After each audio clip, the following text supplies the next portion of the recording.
depois de ter feito uma série de estágios em Porto Alegre, em 2001 eu fui trabalhar na Europa, Iugoslávia, Itália e Espanha foram países que eu atuei por lá já como arquiteto, né?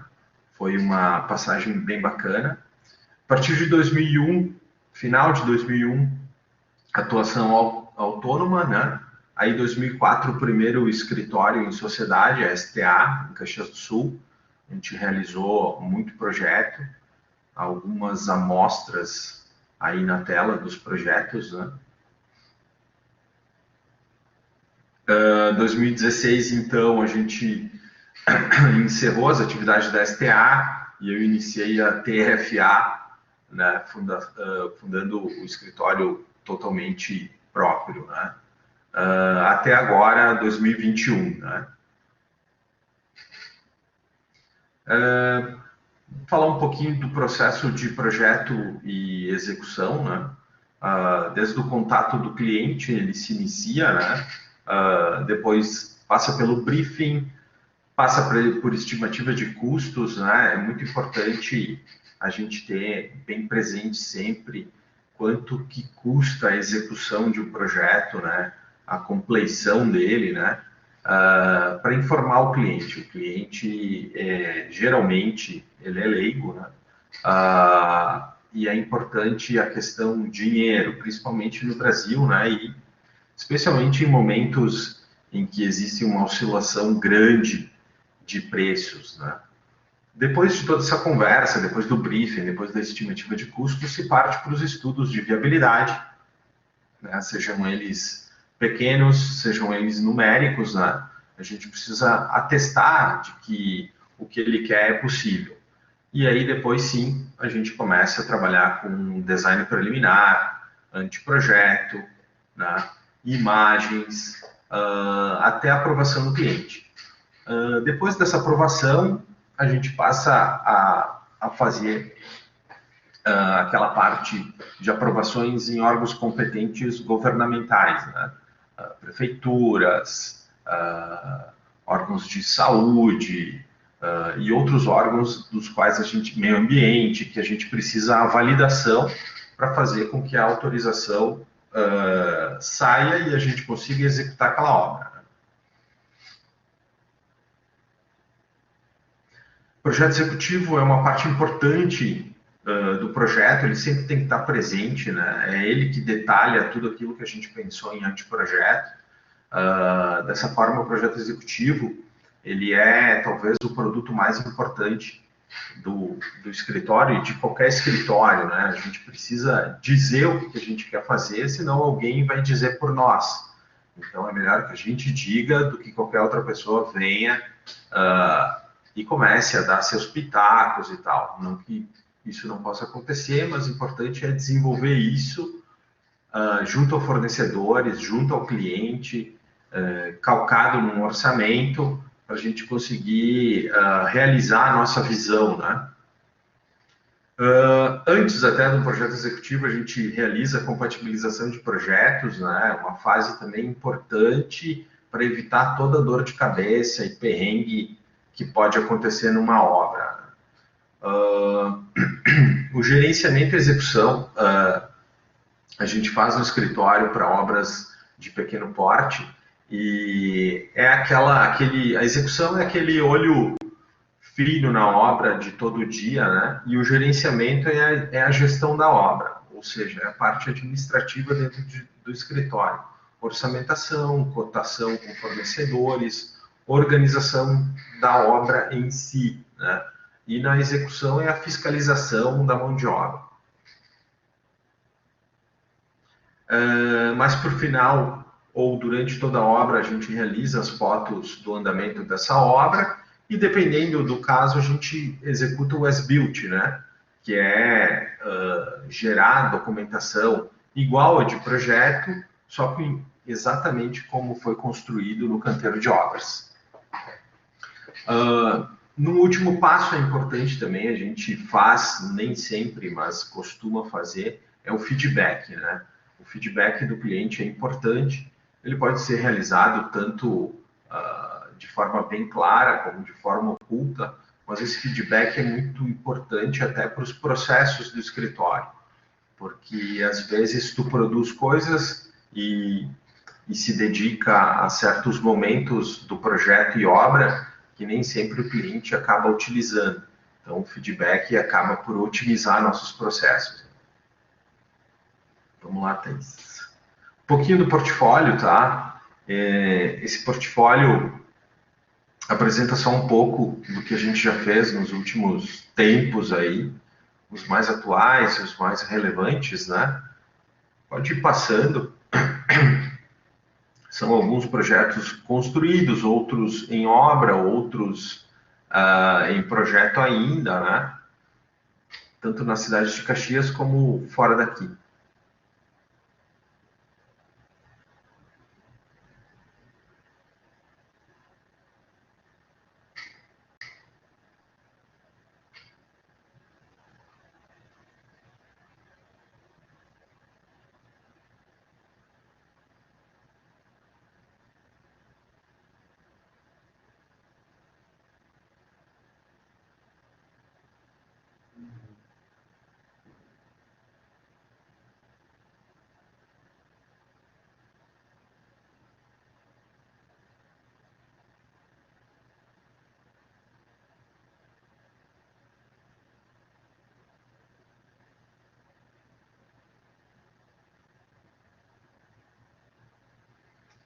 Esse último, só volta um, Thaís. Esse último slide aí, a gente trabalha muito com incorporadoras, né, em mercado imobiliário, então ele só tem um resumo de como a gente apresenta os estudos de viabilidade.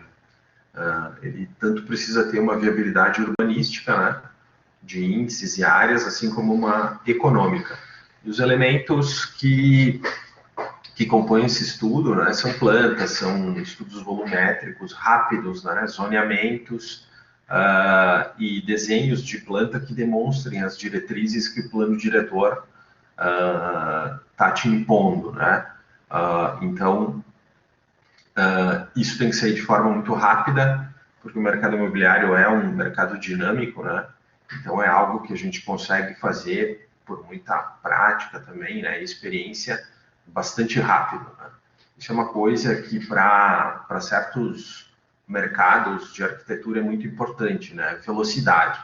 Mas claro que velocidade não pode ser deixado de lado a precisão, né? A gente tem que ter segurança dos dados que a gente está passando para depois a gente não ficar aí tendo que correr atrás, né? Vamos lá, Thaís.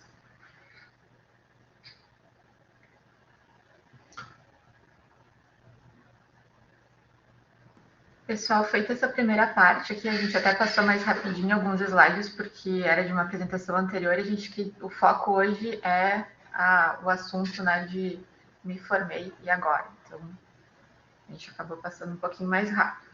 Aí agora a gente vai passar para essa atividade mais interativa. Então, quaisquer dúvidas que vocês tiverem, podem colocar ali no site, vou abrir o microfone. A gente quer que seja bem colaborativo com vocês.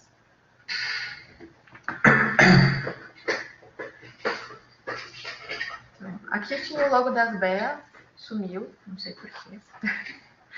Mas então, a gente está aqui representando o escritório, o TFA e as BEA, e a gente foi convidado para falar um pouco com vocês sobre essa etapa, né, pós-formatura, início de carreira profissional.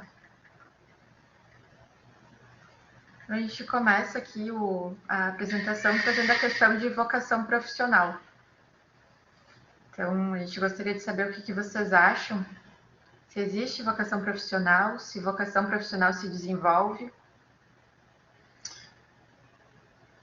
Nesse slide, a gente pode pensar, né, se é necessário uma aptidão natural para ser arquiteto, né, e qual seria essa aptidão, né? Ou se essa aptidão vai talvez ser desenvolvida ao longo do tempo no curso e nos trabalhos que o aluno se envolve, né? Vocação é uma palavra muito assim subjetiva e abstrata às vezes, né? qual seria a vocação de cada um, né? Eu acho que ela depende de mais coisas do que simplesmente cair uma estrela e te dizer que tu vai seguir o ramo de arquitetura. O curso de arquitetura ele é muito surpreendente, às vezes a gente não sabe aonde a gente está se metendo, mas a gente está entrando, né? Então, seria legal vocês pensarem bastante nisso, né? Por que eu entrei no curso, aonde que esse curso vai me levar, e será que eu estou no lugar certo, será que não? Espero que todos estejam, né? Eu estava vendo aqui os comentários que o pessoal estava mandando, então é bem nessa linha que a gente vai desenvolver com vocês aqui. Vocês estão dizendo que se desenvolve, que depende, que tudo se aprende, tudo se treina, sempre melhorando.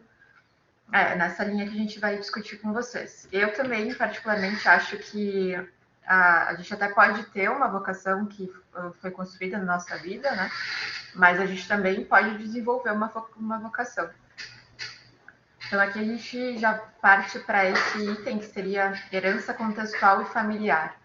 Então, o que você herdou do seu contexto, da sua família, que te trouxe até aqui. Então, podem ter sido inspirações, uma pessoa que te inspirou, ou uma pessoa que tu via como um mentor na tua vida, pode ter sido familiar, ou até alguém que tu se inspirava. Habilidades, então, habilidades inerentes da pessoa, a gente sabe que existem vários tipos de inteligência, né? Inteligência artística, emocional, matemática, e as pessoas, às vezes, elas acabam tendo mais facilidade para algumas delas, né? Não que não se desenvolva as outras, mas... Questão de memórias também, às vezes a gente quer seguir num curso em memória a alguém, ou por alguma experiência que a gente teve.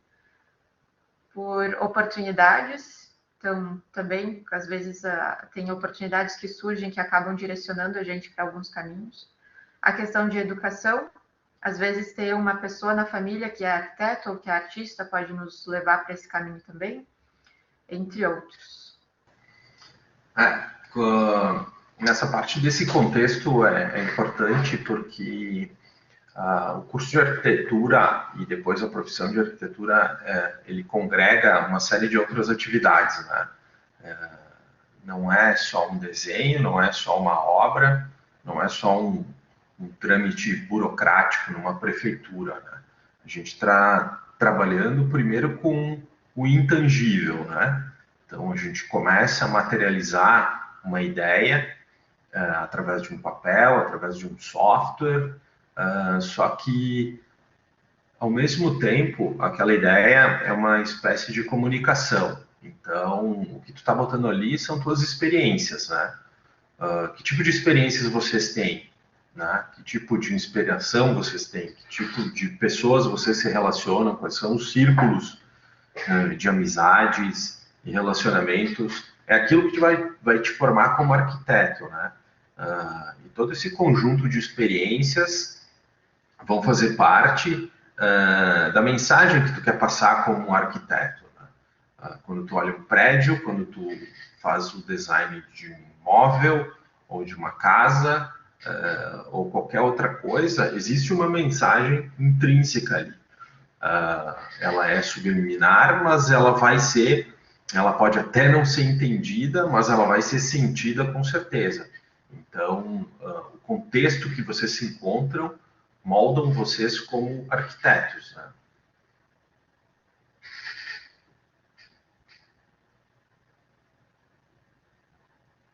E aí, agora, a gente passa veio mensagens para a gente saber como que eles chegaram até aqui, ou foi uma imposição familiar, tipo curso de medicina? Não. Ninguém quis compartilhar aqui o que não. trouxe eles até aí.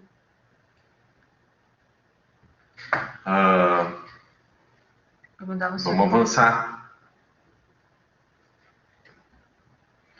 Então, em questão de valores pessoais, então, valores são aqueles que a gente trata também na questão de psicologia, né? Então, são os valores que cada pessoa tem valores mais importantes para ela que outras pessoas, né? E isso vai acabando por determinar o nosso caráter, nossa personalidade e também a forma como a gente vai se portar na profissão e também o caminho que nos direciona. Então, aqui a gente traz alguns valores que se transferem para a linha profissional. Então, eles podem ser ambientais, quando uma pessoa já de criança já se preocupa muito com o meio ambiente, talvez ela vai ir para uma linha de arquitetura sustentável, por exemplo. A inclusão, muitas vezes, a gente vê muitos casos, né, de pessoas que têm pessoas com algum tipo de deficiência na família, e depois o arquiteto foca bastante nisso, também traz sempre em pauta, ou também pessoas que têm esse valor e conseguem ter bastante empatia, né, nesses casos também acabam focando a atuação muito forte na inclusão. Claro que as pessoas que não têm isso como valor mais forte também devem seguir isso, né, mas são coisas que acabam determinando um pouco ou dando uma identidade para o trabalho da pessoa, né, esses valores. As causas sociais, a geração de renda, às vezes a pessoa precisa se formar e pagar o financiamento e pagar uma dívida, começar a ganhar dinheiro, então também é uma questão de valor. Questão artística, pessoas que sempre tiveram isso muito aflorado e estavam sempre desenvolvendo na adolescência, na infância, vão ir para essa linha profissional mais artística. A questão de tecnologia, e isso então vai levar para uma linha de ambição profissional, para realização profissional, vai ser forte para isso, para qualidade de vida, porque a gente tem que aprender a pesar todas essas coisas que são importantes para a gente, né? Ou pelo menos se espera isso, entre outros.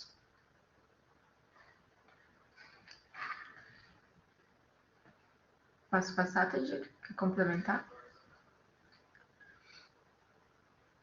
Então, em questões de aspirações, anseios e vontades, que também vão nessa linha,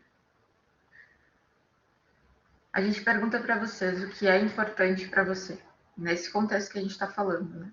Então, a gente traz aqui que, às vezes, a gente, numa profissão, tem que tentar equilibrar as coisas. Então, equilibrar entre lazer, paixão, remuneração, e, ao mesmo tempo, é preciso curtir o processo e o resultado. Não existe certo ou errado nisso aqui, pelo menos eu acredito que não, que tu pode ter uma aspiração profissional muito grande e então tu vai ter um pouco mais de dificuldade de equilibrar isso, lazer, paixão, trabalho. Ou tu pode ser também uma pessoa que gosta de fazer arquitetura, mas também que não tem isso como o maior objetivo da tua vida e também vai trabalhar para ter só uma remuneração que vai te permitir fazer outras coisas que tu gosta da tua vida, né? Os dois pontos estão certos. Não precisa ter ser movido por uma aspiração profissional muito grande para ser um bom arquiteto. O que vocês acham?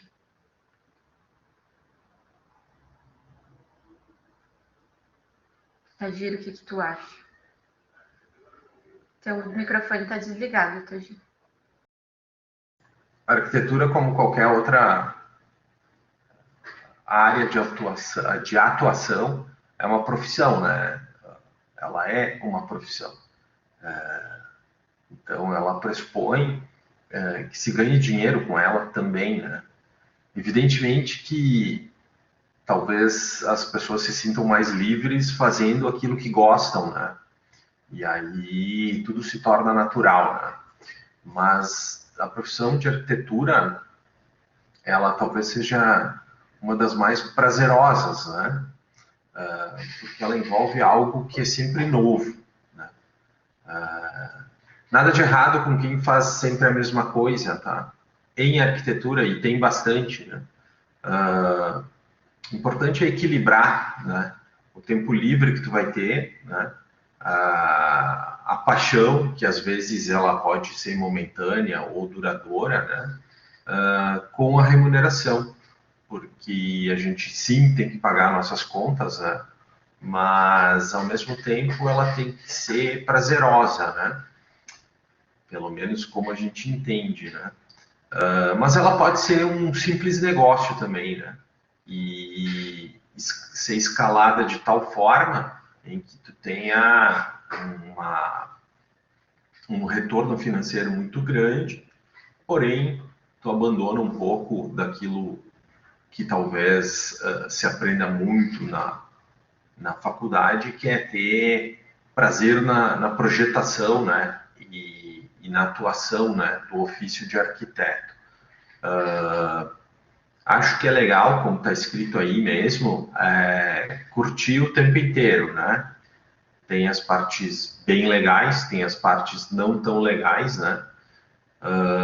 O mais importante é o legado, né, que tu vai deixar para trás. E não é um legado para ti, né? É um legado para pessoas para quem tu prestou aquele serviço, né? Seja ele um governo, seja ele uma empresa, uma pessoa, né? Tu vai estar deixando um legado. Um legado visual, sim, mas é um legado sensorial também. Então, na hora de projetar, gastem tempo projetando, né? Para que depois as pessoas não é que voltem a te contratar, mas que aquilo signifique bem mais do que tão somente um prédio numa esquina ou uma foto bacana no ArcDaily, enfim, né? Eu acho que é por aí. A Carolina colocou aqui no chat que achei que resume bem o que o pessoal estava falando, que precisamos equilibrar tudo isso na vida, se tudo isso for na profissão, sucesso na certa. Também acho. Até porque a gente passa tanto tempo trabalhando, né? Se não for uma coisa que a gente gosta, acaba sendo um suplício, né? Então a gente tem que conseguir equilibrar isso também. Eu acho que o equilíbrio, o ponto de equilíbrio é muito importante, né? Evidentemente que na vida profissional e na vida pessoal, né, às vezes é uma gangorra, né? Achar esse ponto de equilíbrio é uma trajetória, né? E mais em arquitetura ainda, é uma trajetória bem longa, né? Então, que até às vezes tu tem que se desfazer de certas amarras, de certos preconceitos para te poder atuar e se relacionar com os mais diversos tipos de pessoas com quem o teu trabalho e a tua obra vai interagir, né? Então, assim, nem sempre é equilibrado. Às vezes, tu vai fazer um belo de um projeto e tu vai ganhar mais elogios do que dinheiro. Às vezes tu vai ganhar muito dinheiro, mas o teu projeto talvez não seja o melhor do mundo. Só o tempo vai conseguir fazer com que isso fique no meio do caminho, né? E sempre sabendo que projeto e remuneração é muito mais do que uma imagem bacana, tá? Então, pensem muito nisso, porque é importante levar adiante muito mais do que uma imagem estática, né? A arquitetura acima de tudo, um abrigo da vida, né? Então, isso é importante levar em consideração. Então, a gente passa aqui, encerrando essa parte, atuação profissional. Aqui a gente trouxe para você, a gente não vai ler tudo isso aqui, mas é o que está na lei 12378 de 2010, que acaba atribuindo as atividades e atribuições do arquiteto. Então, aqui tem todos esses 12 itens, que são as atividades e atribuições, e depois tem os campos de atuação também. Então, bastante coisa que a gente consegue fazer. Mas a gente quer focar nessa parte aqui, que então é mais na prática, né? O que a gente vê na prática, na nossa região, no que a gente consegue ver o arquiteto trabalhando. Então, a gente tem aqui projetista de todas as atividades e atribuições, como urbanismo, arquitetura, interiores. O arquiteto pode trabalhar como orçamentista, pode ter um cargo público, seja ele numa prefeitura, no exército, pode ser um acadêmico, pesquisador ou professor. Também pode ser especialista em museologia, em luminotécnica, sustentabilidade, etc. Pode fazer gerenciamento e administração de obras. Pode e deve fazer gerenciamento de equipes multidisciplinares. Isso aqui a gente vê, né, tem bastante pesquisas que identificam o perfil do arquiteto como um perfil ideal para fazer gerenciamento de equipes multidisciplinares, de fazer o gerenciamento de todas as disciplinas, todos os projetos que envolvem uma construção. perícias, direção de arte, de cinema, teatro e TV. Tagir, quer comentar algo sobre isso? Sim, acho que o curso de arquitetura, evidentemente que ele te ensina todos os princípios que um arquiteto precisa ter para desenvolver um projeto de edificação, né? Mas é importante prestar atenção também em alguns cursos de extensão e até atuações paralelas ou alternativas, né, que nem são tão alternativas assim, porque elas permeiam nosso cotidiano, né? Então, hoje o arquiteto ele não precisa pensar só em ser um curador de, de grandes obras ou obras médias ou pequenas, né? Eu acho que ele pode ser, sim, um criador em várias outras áreas, né?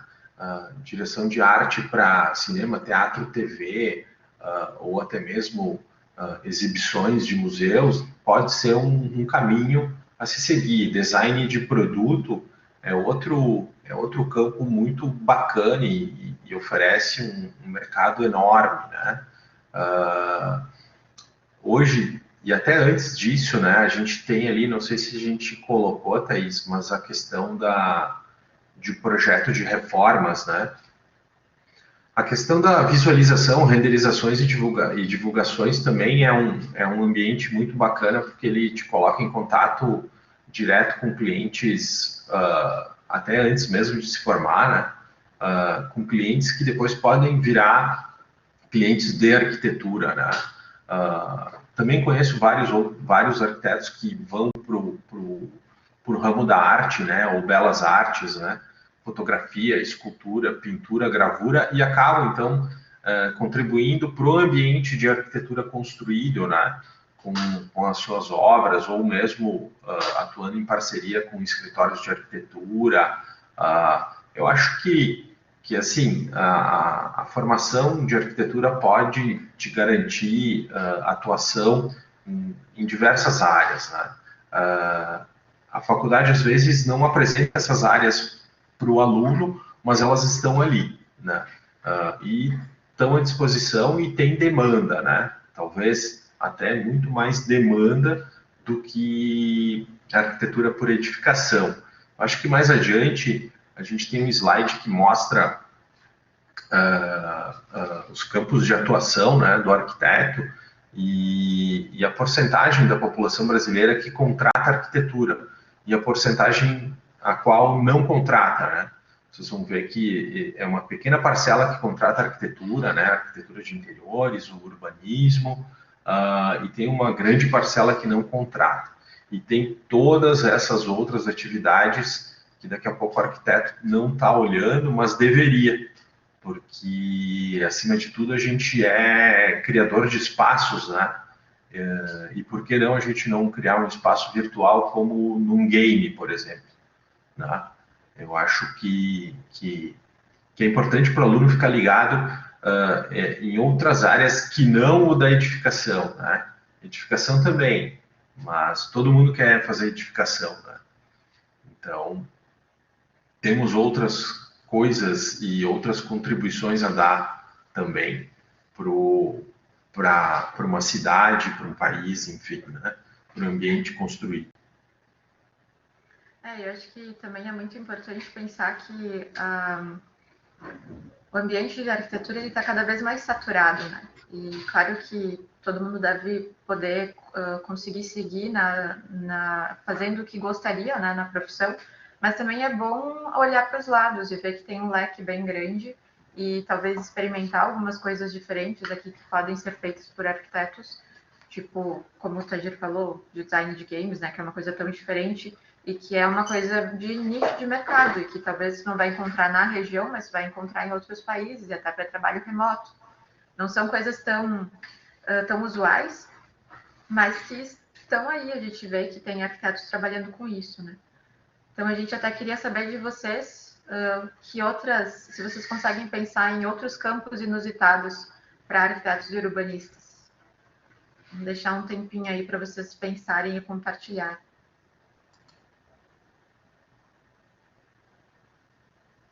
Ou pode ser também, se quiserem compartilhar algum campo que vocês gostariam de trabalhar, assim, desses mais inusitados.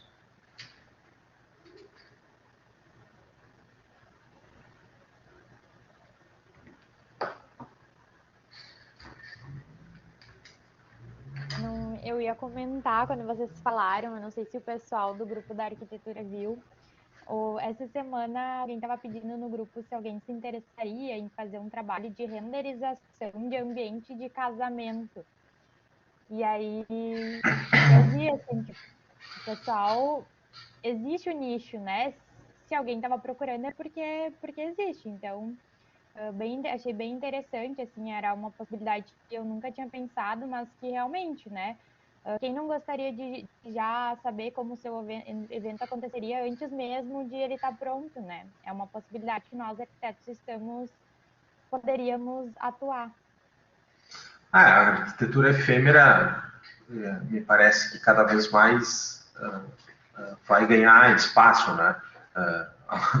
A ambientação de uma exposição de arte ou mesmo de um casamento, ela é a concepção de um espaço, né? Por que não o arquiteto que treina isso desde o dia 1 do curso até o último dia de trabalho, por que não um arquiteto não fazer isso, né?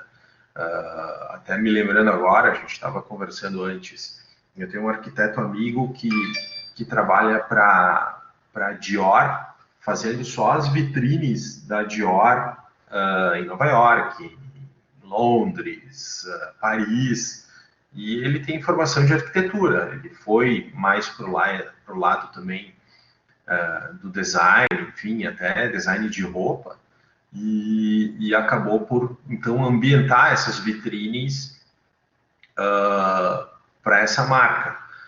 São nichos de mercado, né? Tudo vai também, então, de tudo que a gente falou antes, a vocação, a área de interesse, não exatamente o que o curso te treina especificamente nas disciplinas de projeto, história da arte, né, teoria da arquitetura.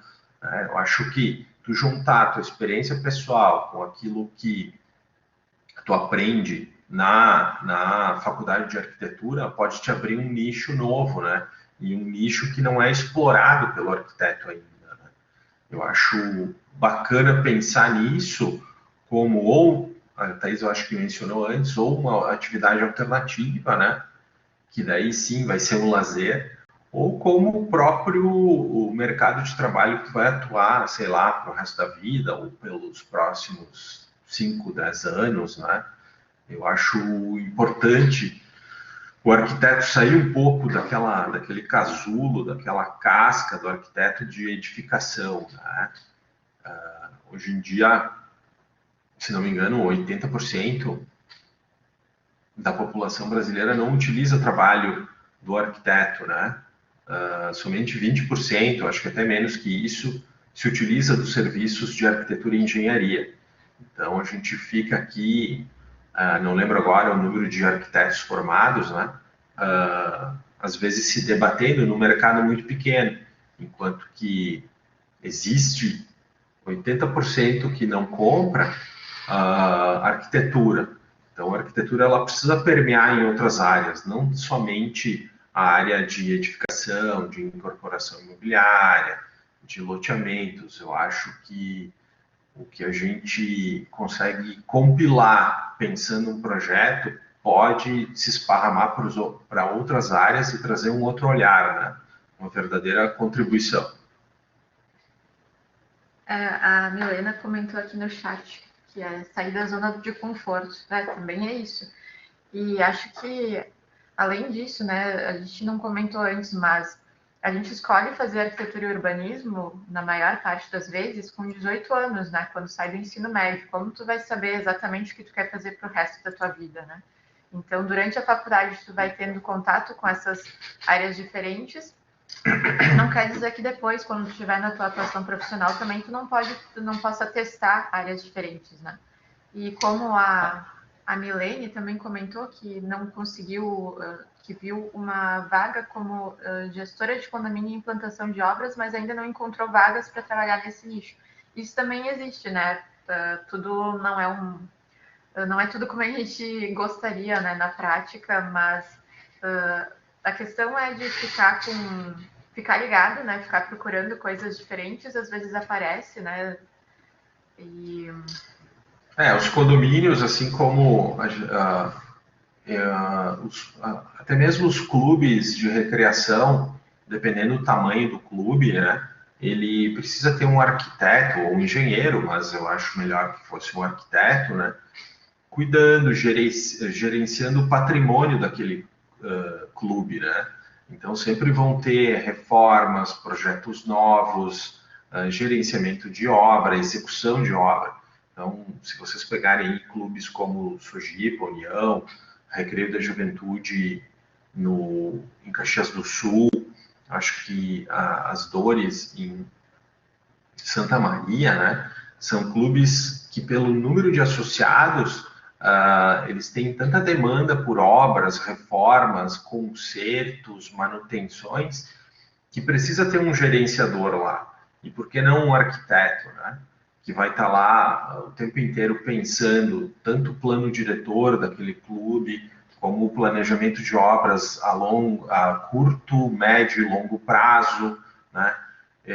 Fazendo os próprios projetos ou gerenciando equipes terceirizadas. Acho que é um nicho bem interessante e que vai ao encontro aí do que a Milene falou, né? A gestora de condomínio, implantação de obras de condomínios, né? Daqui a pouco um trabalho mais perene num clube social, né? E de recreação, pode oferecer até muito mais brincadeira do que dentro de um condomínio residencial. Mas, enfim, eu acho que foi uma boa pegada da Milene e me lembrou dessa história dos clubes sociais. Eu acho que até finalizando, né, esse assunto, nem sempre, assim, 100% do tempo, acho que dificilmente 100% do tempo tu vai trabalhar com aquilo que tu ama, que tu gosta, vai ter muita parte desse tempo que tu vai estar fazendo coisas que tu não gosta tanto, né? O importante é conseguir equilibrar, então acho que a palavra de hoje até seria equilíbrio, né? Então aqui a gente encerrou essa parte de atuação profissional, vocação, valores pessoais, e a gente trouxe para vocês alguns dados que a gente tirou do censo e do anuário do CAL. Eles estão um pouco desatualizados, tá, gente? O censo, a última vez que ele foi feito foi em 2015, mas a maioria dos dados é de 2012, e o anuário, o último que foi feito foi em 2019, com dados de 2018. Não sei se vocês alguma vez já tiveram acesso a ele, mas tem alguns dados interessantes aqui, embora desatualizados. Desculpem a qualidade das imagens, mas tirei do próprio arquivo do CAL. Então, aqui a gente traz primeiro uma imagem, né, de arquitetos e urbanistas versus a população nos estados, né? Então, a gente vê que aqui São Paulo tem o maior número de arquitetos e urbanistas por pessoa, né, por população, e que a grande maioria dos profissionais se concentra nessa região sul e sudeste, aqui assim. Depois a gente vê, então, que as mulheres são maioria na arquitetura e urbanismo e que a maior parte também dos arquitetos urbanistas tem 31 a 40 anos, depois disso até 30 anos. Então a gente vê isso como teve um grande aumento, né, nos últimos anos de pessoas se formando em arquitetura. Agora, não sei se a tendência não é diminuir também, pelo menos, não sei como vocês percebem isso, mas por aqui parece que estão entrando menos pessoas nos cursos de arquitetura. E aqui alguns dados do Rio Grande do Sul. Então, a gente tem 6% mais arquitetos urbanistas, tinha, né, em 2018. Hoje a gente não tem dados, mas a gente vem numa crescente, sempre aumentando cerca de 6% por ano. E no Rio Grande do Sul também as mulheres são maioria, como arquitetos urbanistas. Então, 65% dos arquitetos são mulheres. E então a gente tem 14.794 arquitetos urbanistas no Rio Grande do Sul e 2.439 empresas, é bastante. A gente teve, em 2018, 2% de mais registros de atividade de arquitetura e urbanismo em 2018. A gente teve uma queda bem considerável aqui em 2016. Foi uma crise pela qual tu passou, né, Tejito? Sim, 2016, 2015, né? Na verdade, a crise ela iniciou fora do Brasil muito antes, né? Mas aí por 2014 a gente já começava a sentir, a visualizar um declínio nas contratações, né? Principalmente do mercado imobiliário. E 15, 16, 17 até 18 assim foram anos assim de baixa, né? Então a prestação de serviços de arquitetura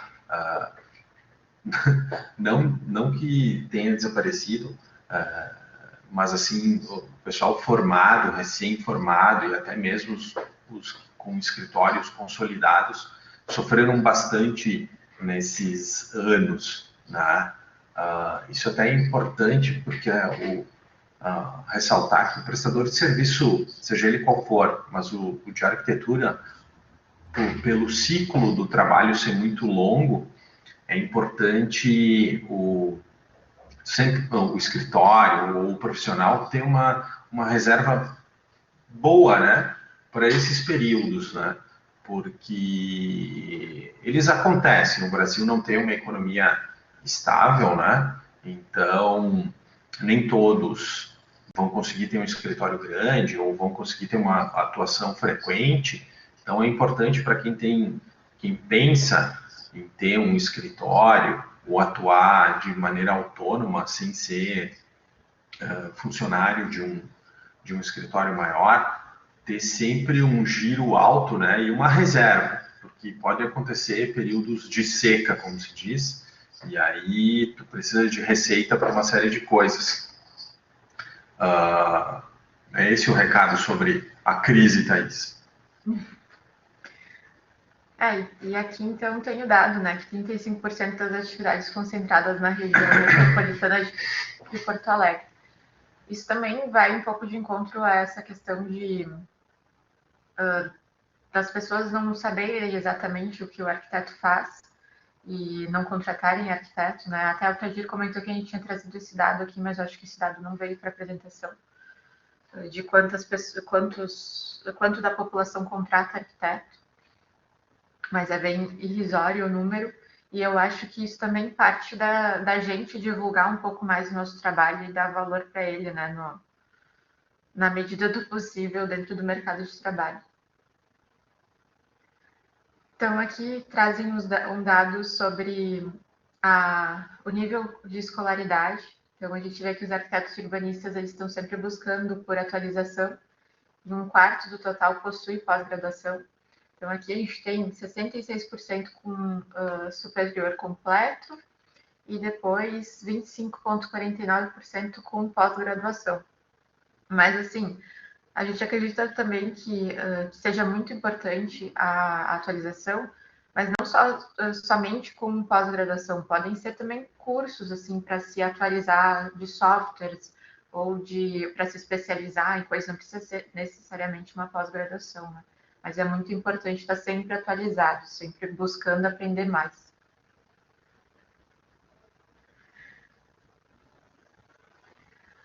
Aqui a gente trouxe para vocês as atividades realizadas nos últimos 2 anos. Então, a concepção de projetos é a principal atividade, mas o campo de atuação ele revela-se bastante variado. A gente tem aqui como concepção 34,73%, então a atividade mais realizada. De execução, então, em segundo lugar, com 15,88%, e interiores em terceiro, mas bem pertinho aqui, com quase 15%. E aqui a gente traz os 24 estados que aumentaram suas atividades de arquitetura e urbanismo em 2018. Então, 8 estados tiveram um crescimento maior que 10%. Aqui, esse verde mais escuro é onde a gente tem o crescimento maior que 10%. E esses pontinhos são os profissionais nos estados. Então, a gente vê que aqui toda essa porção cresceu muito, teve mais atividade de arquitetura, mas também é aqui, pelo menos nessa parte, que tem menos profissionais. E aqui a gente teve até um declínio. Não, aqui não. Aqui por aqui teve declínio de menos 7% a 0%. E aqui no Rio Grande do Sul, a gente se teve aumento, foi de 5%. E é onde a gente vê a maior número de profissionais. Né?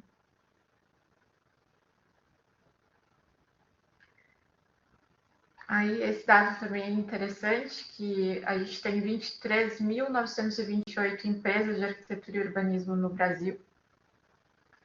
Mais escuro aqui é onde tem mais empresas. E 166 mil arquitetos e urbanistas no Brasil. Também se concentram nas mesmas regiões. A evolução das empresas de arquitetura e urbanismo no Brasil, então, ela vem num crescimento que veio aqui em 2014 como 23%, e depois em 2017 já estava 10%, 2018 8%, mas ainda estava crescendo. Eu fico bem curiosa de como estão esses dados hoje. Existe uma média de 7 arquitetos e urbanistas para cada empresa de arquitetura e urbanismo no Brasil. Se a gente for ver modelos de grandes escritórios, né, e as atribuições de cada arquiteto num grande escritório, 7 arquitetos para um grande escritório parece pouco, né? 35% das empresas de arquitetura e urbanismo no Brasil foram abertas nos últimos 5 anos. Aí aqui acho que um dado bem interessante que não tinha no anuário seria de quantas empresas fecharam depois de 5 anos, porque tem uma média, né, das empresas que abrem, que em 2 anos elas fecham, né? Que sempre tem uma frequência muito grande de empresas abrindo. Mas o crescimento foi positivo, foi 11% de crescimento no ano. Aqui também o número de atividades realizadas por arquitetos urbanistas. A gente também segue com a mesma linha aqui de um declínio em 2016 e depois começou a subir em 2017, 2018 com 5,4%. E a gente tem aqui 3 anos sem dados, que também me deixa muito curiosa para saber os números, principalmente depois esses anos de pandemia. Então, aqui as atividades mais volumosas. A gente tem a atividade de projeto, como a mais volumosa, mas ela cresceu só 4,7% nos últimos anos, ali em 2019, né? E a mais utilizada, então, são relatórios técnicos de arquitetura, 24%, a que mais cresceu, desculpa. A mais utilizada é a arquitetura das edificações. E depois a execução de obras, que também teve um crescimento positivo, 6,3% de atividades em 2018, sendo que o maior crescimento foi de patrimônio material e depois a execução de arquitetura interiores. E aqui as atividades com maior crescimento. Então, a engenharia de segurança do trabalho teve 22% mais atividades em 2018 e a de acessibilidade teve 18% mais atividades. Às vezes é bom pegar esse anuário, claro que a gente não tem perspectiva de quando o CAL vai lançar o próximo, mas para identificar nichos de mercado. Né? A gente vê na nossa região quais cresceram, consegue identificar uma área de atuação. E aqui sobre o mercado de reformas, então. É um mercado que teve 111.966 atividades de reformas realizadas por arquitetos e urbanistas. E a tendência é que agora, pelo menos o que a gente vê empiricamente, né, na situação de agora, já que nós não temos dados ainda, mas é que o setor de reformas vem aumentando e vai aumentar ainda mais. A gente tinha algo para comentar aqui. Tá mutado. Eu acho que esse é as cidades vão crescendo muito, né? Ah, principalmente a densidade das cidades, né? A densidade populacional. Ah, e a gente vê alguns centros dessas cidades, né, serem meio que abandonados, né? Se a gente pegar Porto Alegre ali, a gente vai encontrar uma série de edificações que estão ociosas, né? Tanto edificações privadas como governamentais, né? Então, eu acho que a ocupação dessas cidades, desses espaços, né, especialmente onde existe infraestrutura já estabelecida, sem a necessidade de se criar custo para a máquina pública, construindo essas infraestruturas, é muito importante e pode ser, sim, se já não é uma tendência, tá? Então, as grandes reformas, ou até mesmo em pequena escala, né, de casas, de apartamentos, né, para arquitetura de interiores, eu acho que isso vai entrar muito na pauta do arquiteto, né, na prancheta do escritório de determinados arquitetos, para se renovar áreas tanto para lazer como para moradia, como para trabalho, né? Evitando assim, então, o custo demasiado e desperdício de materiais e até trabalhos não sustentáveis, né? Já que a nossa atividade ela gera muito lixo, muito desperdício, né? Muito resíduo, né? Indireta e diretamente. Então, o, no campo da reforma, tá? E do aproveitamento de equipamentos pré-existentes, é um nicho que vai crescer e vai se oferecer ainda mais nos próximos anos, né?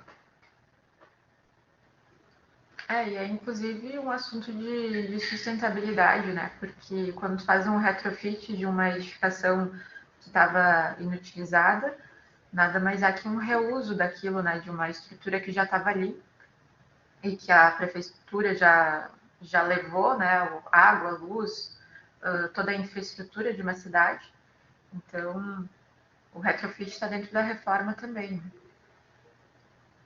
Exatamente. E aqui mais uns dados, então, das atividades de reforma. Eles cresceram ali em 2017, 13%. Que reforma de edificações, 16% de crescimento e de obra de interiores, 20%. Né? E agora a gente vai trazer um pouco para vocês sobre escritório de arquitetura. A gente sabe que na programação da semana acadêmica de vocês, em seguida, vai ter uma palestra que vai falar um pouco mais sobre rotina de escritório, né? Então a gente vai focar um pouquinho em assuntos um pouco diferentes. Então a gente começa aqui com estrutura física. Esse é o edificista. Pode falar, Thaís. Não, pode continuar, Thaís. A estrutura física é o escritório, né? É o lugar que tu vai trabalhar. Não necessariamente precisa ser um espaço locado, comprado, pode ser na tua casa, pode ser num coworking, né? Mas, por exemplo, são perguntas que a gente precisa se fazer, né? Eu preciso de um espaço para receber clientes e fornecedores, né? Ou a gente vai conseguir atender in company, né? Ou na casa do cliente, ou num coworking, né? Então, essa estrutura física, por que a gente está levantando isso? A estrutura física, ela te gera um custo, né? E esse custo precisa ser repassado no preço que tu vai cobrar do teu projeto, né? E essa estrutura física pode estar junto da tua moradia, vai ter conforto ambiental, acústico e ergonomia suficiente para te trabalhar, né, com arquitetura. A infraestrutura que tu precisa para uma reunião remota que nem a gente está fazendo, vai conseguir fazer isso num coworking, no teu escritório, na tua casa, né, entre outras coisas que uma estrutura física, né, edificada para receber a atividade que o arquiteto desempenha necessita. Tá? Evidentemente que todas elas apresentam custos mais ou menos elevados, né? E também se relacionam com o mercado que tu atua, né? Se é um mercado grande, se é um mercado pequeno, se é interior, se é capital, né? E como os teus compradores de arquitetura te percebem, né? Eu entendo que a gente precisa se adaptar muito ao mercado que a gente atua, tá? Nem sempre no interior, principalmente, novas ideias e novos comportamentos são atrativos para os clientes, né? Agora, claro que novas manias estão surgindo, né? E mais pessoas estão aderindo a coisas mais soltas e leves, né? Mas, às vezes, um espaço como um escritório num grande prédio corporativo acaba te gerando condomínio, custos com segurança, com luz, com água, com telefone e internet, que talvez no início de carreira tu não consiga arcar.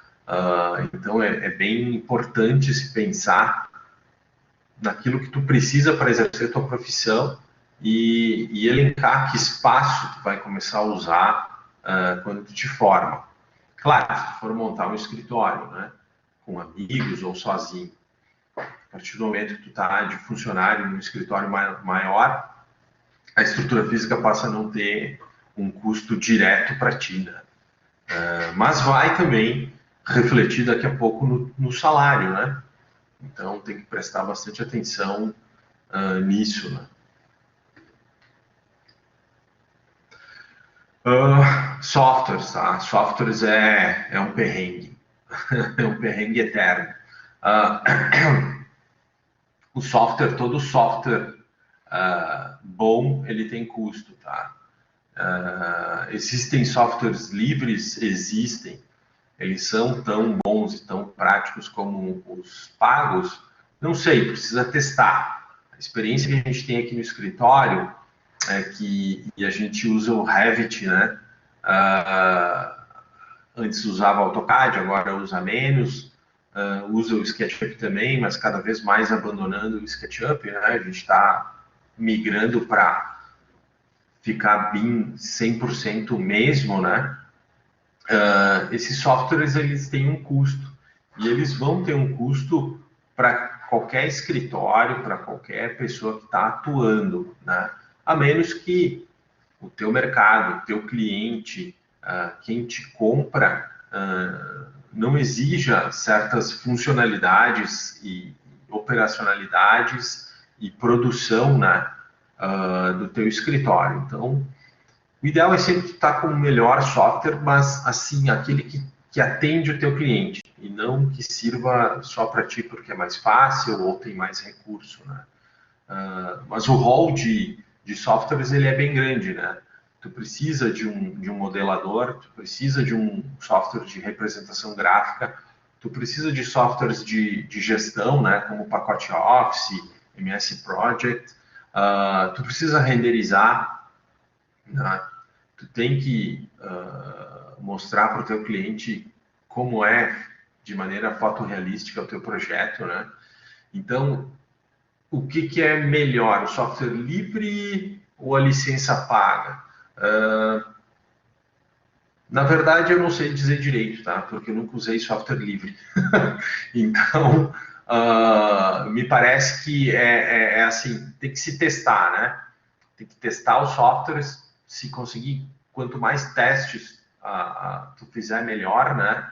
E aquele que couber dentro da tua estrutura é o que melhor vai servir para ti, né? Não vejo, assim, um problema em usar software livre, né? Desde que ele não trave, consiga gerar coisas com qualidade, né, Thaís? Thaís, tu disse que tu nunca usou software livre, mas tu se esqueceu que a gente usa LibreOffice aqui no escritório. Ah, é verdade.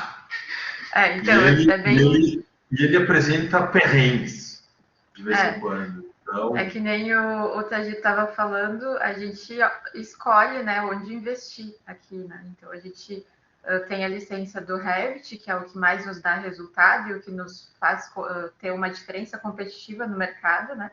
E em outros que a gente consegue ter menos investimento, assim, que seria a questão de Word, Excel, que a gente usa para os planejamentos, para os documentos para os clientes, a gente acaba usando o LibreOffice e também agora os documentos do Google, né, que nos facilitam bastante. Então, e as próprias renderizações, a gente não tem nenhuma licença de renderização aqui no escritório, porque a gente terceiriza. A gente tem um parceiro, que a gente apresentou na primeira etapa das nossas apresentações aqui, que é a BW5, que acaba fazendo essa parte de renderização para a gente. Então, as imagens fotorrealistas.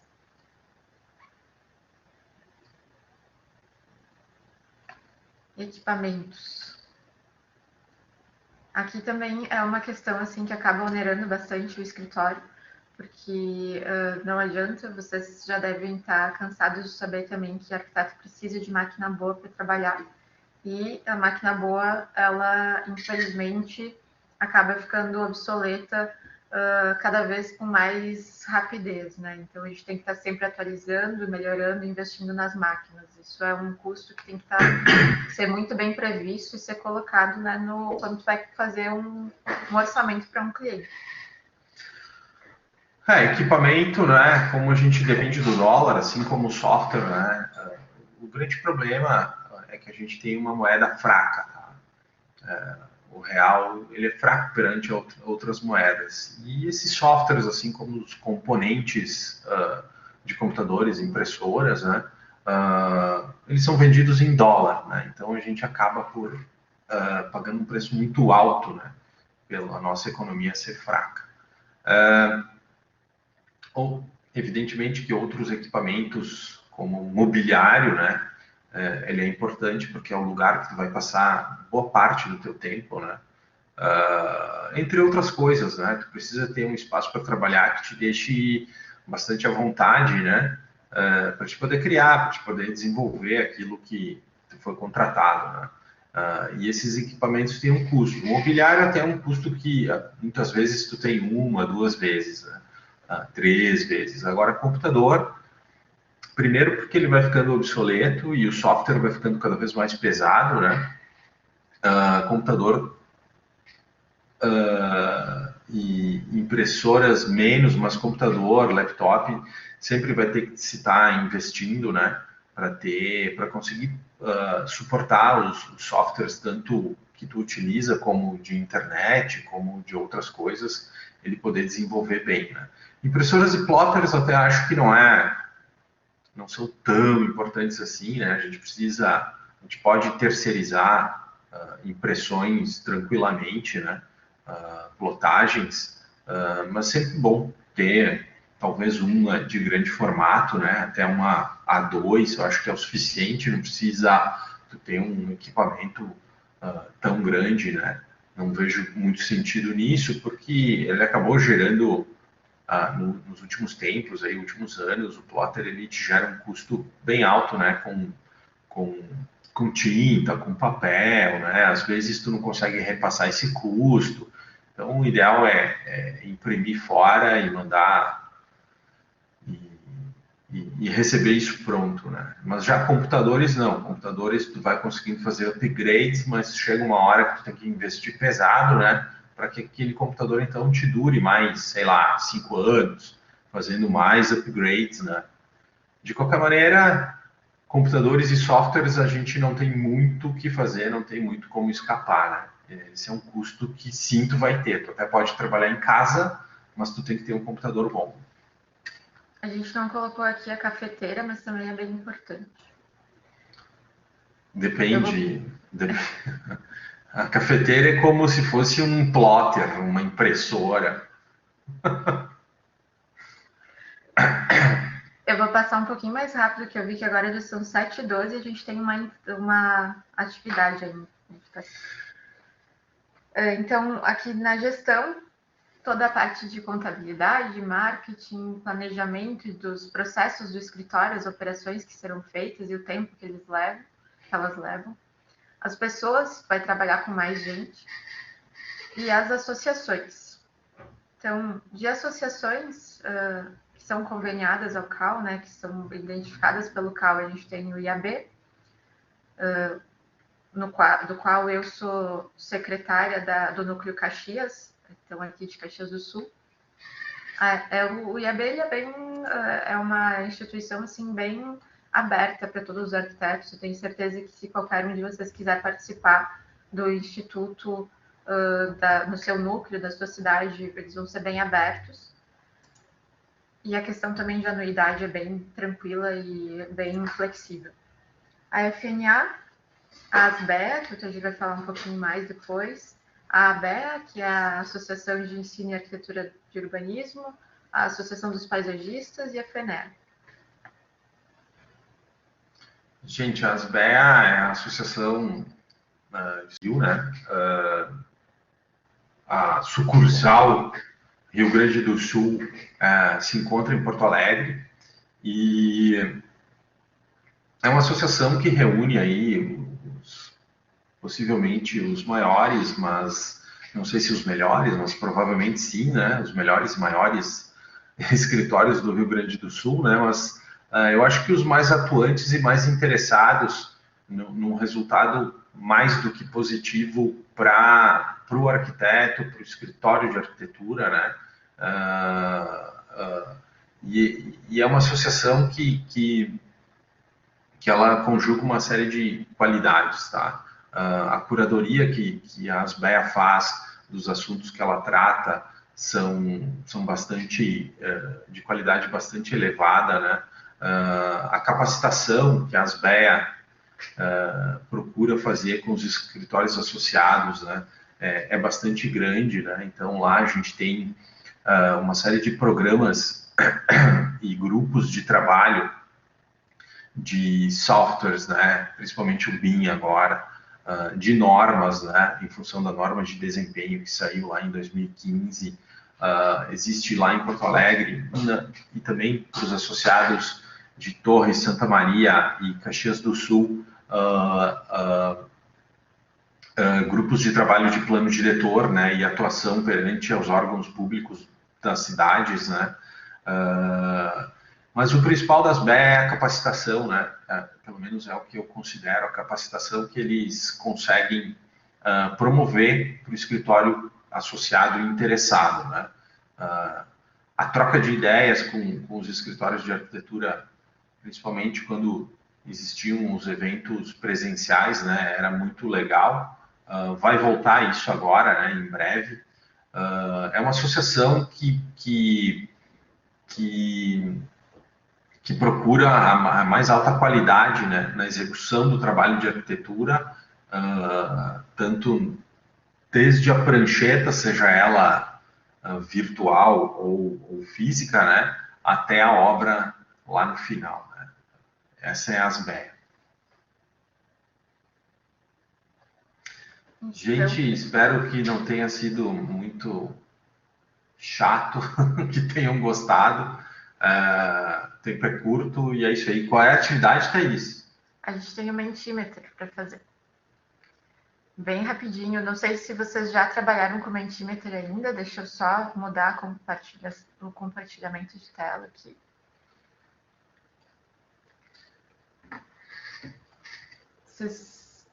Assim, para quem não participa, não utilizou o Mentimeter ainda, vocês usam aqui ou entram com o código no site ou usam o QR Code. E aí vocês vão responder ali com 3 palavrinhas que dizem como você se imagina profissionalmente daqui a 10 anos. Então, 3 palavras que possam definir isso. E aí a gente vai ver a nuvem de palavras se desenvolvendo aqui. Vou deixar uns minutinhos para o pessoal. Enquanto o pessoal vai preenchendo, se alguém quiser fazer algum comentário, alguma pergunta, a gente tem, acredito, me corrijam se eu estiver falando bobagem, mas até às 7h30, né? Tem pergunta ali, como escrevo, Thaís? Não sei. Tu faz o login e aí na próxima página aparece deixa eu ver. Parece um coração, estão dizendo ali. Só aparece um coração, não consigo. Não, então vamos ver aqui se é essa página. Isso é tudo que a gente ama eles, né, Thaís? Daí aparecem 1000 corações.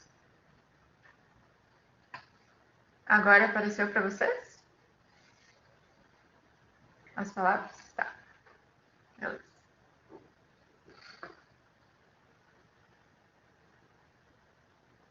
E agora, que mistério, uma tela branca.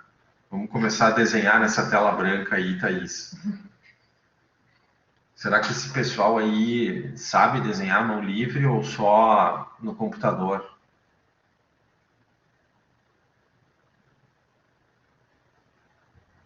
Acho que eles são que nem eu, que não conseguem muito, não tem muita habilidade desenvolvida na prancheta, mas no computador. Olha aí, ó. Sonhos realizados. Feliz. Estabilidade. Trabalhando muito. Com certeza vai trabalhar muito. Alcançando meus objetivos com uma grande equipe. Grande equipe nem sempre é bom, mas vamos lá. Reconhecimento. Reconhecimento é importante, acho legal, mas ele às vezes dura pouco, né? Vocês têm que pensar. Projetos lindos, isso é importante, né? Ninguém quer fazer projeto feio, pelo amor de Deus. Realizada, conhecimento, estabilidade, de novo, estável, né? Estabilidade é importante, é uma coisa que vocês têm que pensar a longo prazo, não é curto prazo, né? Aprendendo, sim, a gente sempre vai estar aprendendo, né? De uma maneira ou de outra, mesmo quem não segue uma educação continuada vai acabar aprendendo algo em obra, nos círculos de associações, em palestras, uma série de coisas. Né? Eu não entendi a Yasmin Strasbourg-Hanft. Ela botou ali. É o nome que ela quer ter daqui 10 anos, é isso? Não tem problema, Yasmin.